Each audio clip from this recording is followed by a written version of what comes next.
Welcome, everybody. Grant Robbins here with Billy. Excited to be talking to Stephanie Dailey. She is the owner of Steven Dailey Custom Homes. I am excited to chat with her because we are celebrating Women in Construction Week, and Stephanie is the owner of her own company, and she is just a rock star in her industry and in her community. And with that, I'll let her tell us all about herself. Awesome. Well, first off, thank you for having me. This is awesome, and I appreciate you promoting Women in the Trades and Women in Construction Week. That's really great. So my name is Stephanie Dailey. I am a general contractor in Salt Lake City, Utah. I've been in the construction industry since I was 16 years old, with a short hiatus in TV production for MTV and Nitro Circuit. So have a little bit of a weird background. I've done a little bit of everything, but my blood, sweat, and tears is in the trades, and that's where I am. So we specialize in building high-end custom homes here across like Salt Lake Valley, Wasatch Front. And yeah, that's what I get to do every day. I'm super thankful that I get to do it. So. Excellent. Well, thank you for joining us. Let's right in. Being a woman in construction, owning your company, what would you like to share with people? Great question. It's hard when you say women in construction because I feel like there are so many negatives towards being a woman in the trades, and it's fantastic. It's one of the best industries you could ever work in. It's super flexible, really fun. You get to do stuff with your hands every day. But my biggest tip for anyone, woman or not, is don't be afraid to get your hands dirty and don't get your feelings hurt, because it's not an industry for the soft-hearted. It's tough, especially as a female in construction. So if you want to, just work for it and it'll come. It's the best industry I could have picked. I agree with you. I always kind of joke with people in the industry. I say that if you're in the construction industry, you have like something's off with your chromosomes, you're something in your DNA, because let's be honest, anybody, men, women, minority, anything, it's not an easy business. It's dynamic. It's exciting. It's very tangibly rewarding, but it's not easy. I actually would say that building a custom home is probably the most difficult construction project you can do out of anything else, because you're dealing with a homeowner that's building their dream, and that's emotional. And emotional construction is different than investment construction. Yeah, it's so true, because I always say, like, I feel that most of my days I'm part therapist, part contractor. It's not for any other reason than usually when people are building a home with me, it's their most expensive purchase they're ever going to make in their lifetime. And so it's emotional. You're going to live there forever. You want to make sure it's everything that you could have ever wanted. And for a homeowner, something so simple that might have been like the wrong paint color in one room becomes the end of the world, when maybe it was just a primer, not the paint color, or just little things that happen. That I feel like most of my life I'm therapist first, contractor second. You are, trust me, you are a marriage therapist. So on that same vein, thinking about what you kind of just said, what do you think is the most rewarding part of what you do on a day-to-day basis? Like, what brings you just like that? I want to wake up every day and get back out there in this crazy construction business. What's that driver? Well, for me, I think the coolest thing, I mean, I've worked in a few different industries and even architecture, but when it comes to construction, what the house looks like in the morning versus what the house looks like when I leave is so different. So for me, it's really cool to come in every morning and physically see what had best throughout the day and what's gotten finished throughout the day. And it just, that one moment, the very, very one moment when the homeowner walks in the door and goes, oh my God, this is amazing. Or it doesn't even have to say a word. The homeowner just walks in the door and smiles. That one piece right there is what just makes you be doing this. I mean, you can have 100 bad days in construction, and trust me, it happens. But the second that homeowner walks in the door and sees their brand new island countertop installed, cleaned up, beautiful right before we're ready to mask it off to paint, and that smile on their face is just, that's for me what keeps me going. I mean, I love what I get to do every day, but the customer is seeing their reaction to what we build is my favorite part. That's a great answer, and it's true. Like I said, it's tangibly rewarding. It's an amazing process, and I don't know. I think all the time about people who build, because I am in a very niche market. Like I do custom homes. I'm usually doing someone's final home or someone's, few stages in move up home.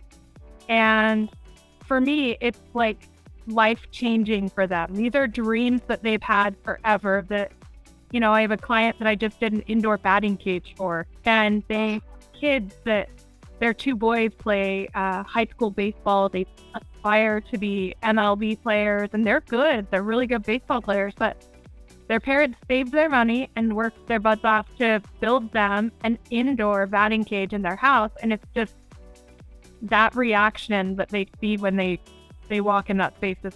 I can't explain it. It's amazing. That's very, very cool.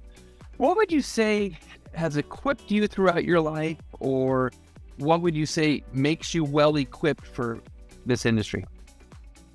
Well, I learned quickly, and I'm not afraid to say I don't know.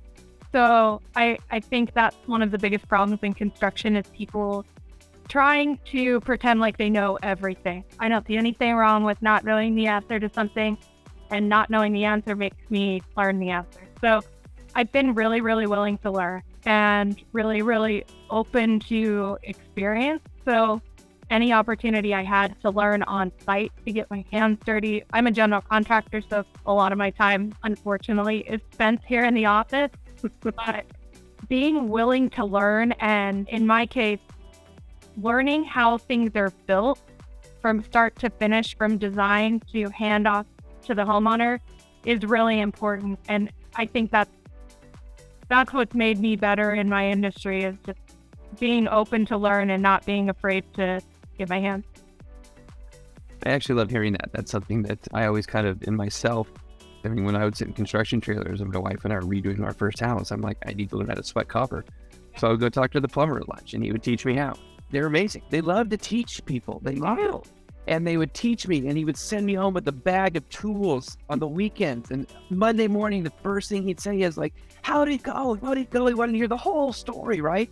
And it was so great because, A, you're learning an appreciation for this trade and this skill that they have that is amazing, right? That they do every day, that we take for granted, quite honestly. And they teach it to you, and you go home, and they're empowering me to be able to work on my own house. And that's how I learned to do plumbing and electrical and all sorts of things, right? And it's really cool. And so asking those questions, it's a thirst for knowledge in a sense. It really is. And the coolest thing about, at least in my experience, is anyone I ask to teach me how to learn or teach me how to do something or, show me the tricks to a certain trade, they're all happy to teach you. They're all happy to jump right in.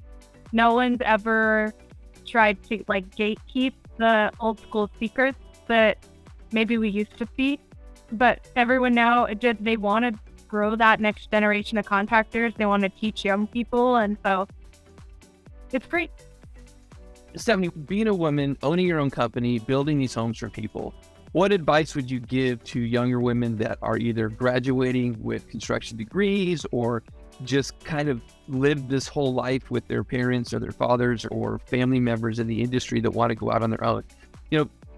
You've been through a whole lot. You've built your own business. What would you tell them? Don't be afraid to try. I mean, for me, it was really important to try a lot of different fields before I landed in what I do today.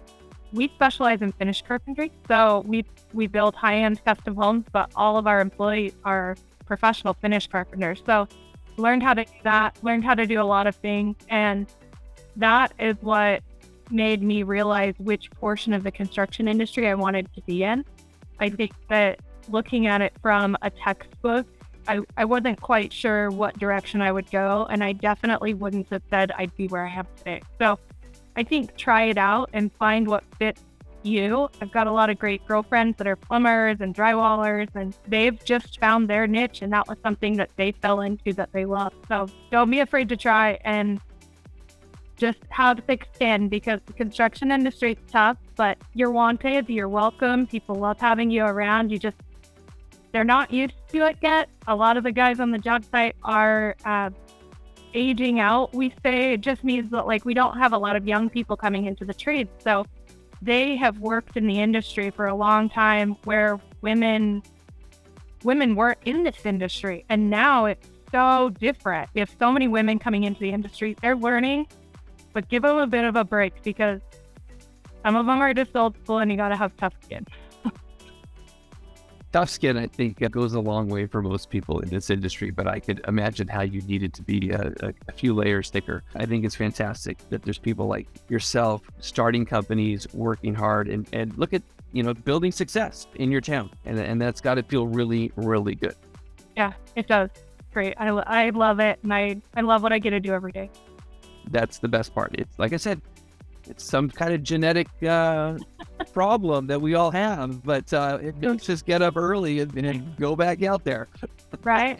You go to snow and you still get up at 6 a.m. and go to work. Yeah, exactly. So I want to thank you for your time on this call and this interview. I really appreciate it. Is there anything you want to leave us with? Yeah, I'd like the next generation to consider the trade. I think we are at a disadvantage a bit. My parents and their parents, there was a long period of time in history where the message to kids was go to school, get a degree, go to college, start in the business world, and that's what makes you successful. And a lot of that driving by a job site going, hey, see that guy, if you don't go to school, that's what you're going to be. And I just want to see, we are starting to see, but I want to see more of that momentum shift of people realizing and understanding when you drive by that construction site and you see the plumber walking out, hey, see that guy?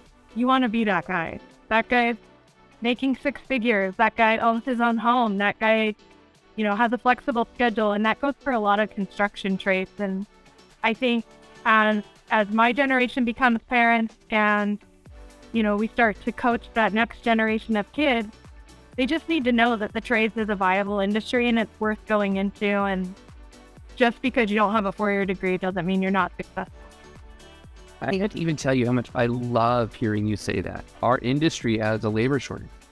And I think a lot of that has stemmed from decades of doing exactly what you said, driving by and putting down the person that's out there being a plumber. Those plumbers are doing great. They're independent. They own their own companies, right? It's fantastic. Great last words. That's all I got.